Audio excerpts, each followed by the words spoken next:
on, guys? What's going on? Today is my daughter's birthday, so I just want to make a quick little video that has some time real quick. Today for her birthday, I took her to IHOP, the famous diner for pancakes, right? Because I love pancakes, and so does she. But the moral of the story is, and I hope you guys can give me some feedback on this, was that when we get to the diner, so it was a long way, a lot of people. Apparently, Friday mornings is the rush hour, and I had a quick revelation for myself where we waited for a while. Obviously we were a little bit impatient, but we waited.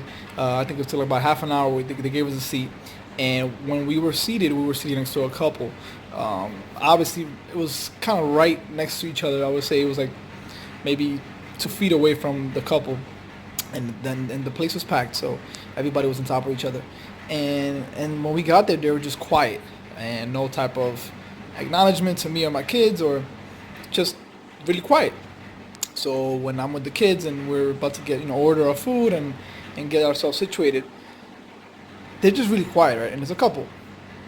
So in my head, I'm already assuming that they must have had an argument. Maybe they're mad at each other, and maybe they're uncomfortable with us sitting next to them because it was 5 kids and myself. And maybe they all, maybe they don't want kids next to them. Maybe they're uncomfortable. I had all these assumptions in my head of why they were just quiet, mute, nothing, no type of conversation within each other, with us, with anybody. So around 5 minutes into while we're sitting there, they start making these signs with their hands. And out of the corner of my eye, I look over and I see them communicating with each other. And they were deaf. The couple was deaf. And it gave me a little bit of goosebumps because I was assuming all these things about these individuals, and they were just, who they were. There was nothing against us, nothing against anybody. They were just deaf, and then they couldn't talk or hear. So they started, using sign language, and when I realized it, I felt really bad. Like I felt like, wow, I was judging them and making all these assumptions when there was nothing to be judging them for.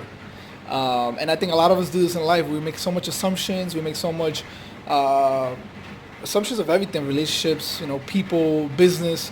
We assume things without actually communicating with others.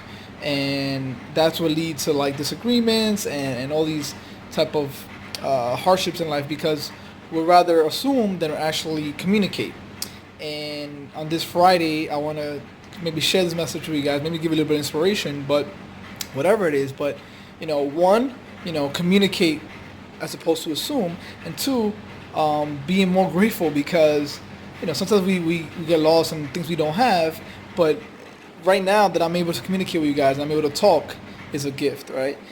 So just the little things that I'm getting a reminder from life that, I got to stop making these, feeling like you're lacking so many things when you actually already have everything you need, right? And constantly hear this in a lot of messages, but it's a little bit more gratifying when you actually, feel it in life and personal, and you actually, feel this gratitude for the little things. And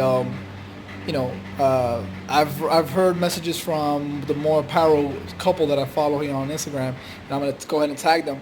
But they were saying about assumptions in the book 4 Agreements by, I forgot his name, Miguel, I forgot his name, but the book is 4 Agreements, and he makes that one of the agreements is assumptions, and we all make a lot of assumptions, which leads to certain outcomes in life, right? So yeah, I just want to share this little message with you guys. Nothing to do with my book review. Hopefully it gives you guys a little something to think about on this Friday and this weekend. Take care, guys.